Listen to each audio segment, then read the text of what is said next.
Let's talk about the interest rates. Everybody's concerned about the interest rates going up to the 7-8% range right now. Well, the problem is we got spoiled with the 2 to 3% interest rates that was there before. Now, you have to understand that when your parents or grandparents bought a house, some of the interest rates was extremely high, 17 to 26%. My parents bought their house, it was 26% interest rate. Now think about that. Out of $1 they spent, a quarter of that was going paying for the interest rate. So we've really gotten spoiled over the last 50, 60, over 100 years, ever since mortgages were basically invented. So if you think about it, if you're having an interest rate that's right around 7 to 8%, that allows you to have the home values stay at a certain rate, and it keeps the value of the house steady. Now, what I mean by that is we got spoiled with the 2 to 3% interest rate.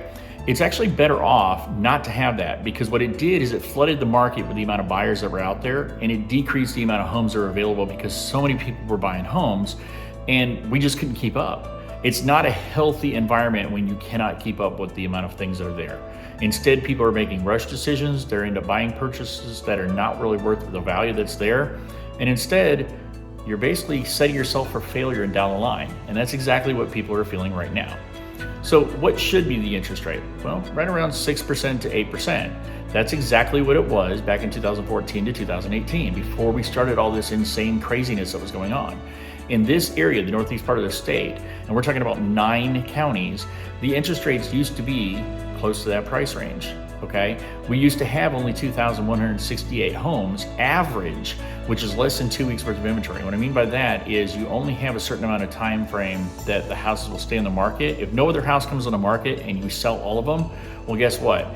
That house that gets sold, you're gonna run out of inventory real quick. We had 2 to 2.5 weeks during that time frame, and that's it. If you end up doing the interest rates that are a little bit higher, we have more inventory out there, the buyers are not going to get screwed out of their stuff. And I'm not trying to be mean, but that's exactly what was going on. People were buying houses and it was only for the seller's side, because the seller could get away with whatever they want. And there were so many buyers that they were able to sell the houses for such a high price. And you were also running into a problem of, well, price gouging. People were buying houses that were $100,000, $200,000 overpriced what they should have. They were paying additional above the appraisal price, which is not healthy, because what you're doing is you're inflating the price of the house that was purchased. The mortgage is only going to be so much. So this is where we can run into a risk in the future about having issues with short sales or with foreclosures. And I'm not saying it's going to happen, because we're still so short on the inventory and we're still having problems trying to get caught back up. Plus, a lot of people have got an equity in these houses now. They bought the house for $200,000 technically. They paid the extra $100,000 cash. Well, guess what? Now their house is actually almost worth $300,000. So you're really not behind the 8 ball. So I'm not saying that. But what I am saying is that you're going to find that the interest rates are balancing out, which is exactly what we need. We really need them at a 7-8%. Yes, I understand it's actually supposedly to help fight inflation, but not really. If you look at it, 2016, this was the average interest rate, 6 to 7%. We're back to normal. What goes up must come down. What goes down must come back up. We're back to normalizing the market, which is going to help us out in real estate overall. You're going to find better quality houses. You're going to find better homes that are out there. You're going to find more homes out there for the buyers. It just means the sellers can't be greedy anymore. We cannot sell the houses for all the excessive amount of money that's out there.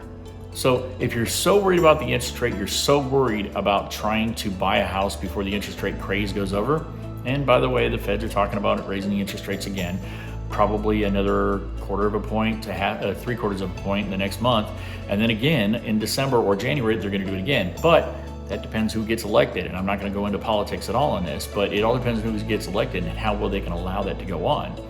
Now, it does fight inflation, but it's the wrong way to do it. I'm not going to get into that subject at all, but it does help, but it also hurts the industry. So don't be afraid to buy a house right now. Don't be afraid to sell a house right now. You can still get top dollar houses if you're trying to sell a house. And if you're trying to buy a house, it's not as difficult as you think. There's more houses to choose from. Instead of spending that $60,000, $80,000, $100,000 more than what you were spending last year because you're paying above appraisal price or above asking price, you're getting the house pretty much at the same price as what it should be. And the house is worth more now. So in the long run, 30 years from now, the price of the homes are going to keep going up. You're going to have good equity. Hope this helps. If you have any questions or you want to learn about buying or selling a house, please follow along, like, subscribe, share. Thanks for watching. I'll see you next time. Thank you for watching. We hope this video was informative. If you have any questions or want to learn more, or if you are interested in selling or purchasing a home, here is our contact information. Please like and subscribe for more videos like this. Thank you. We will see you next time.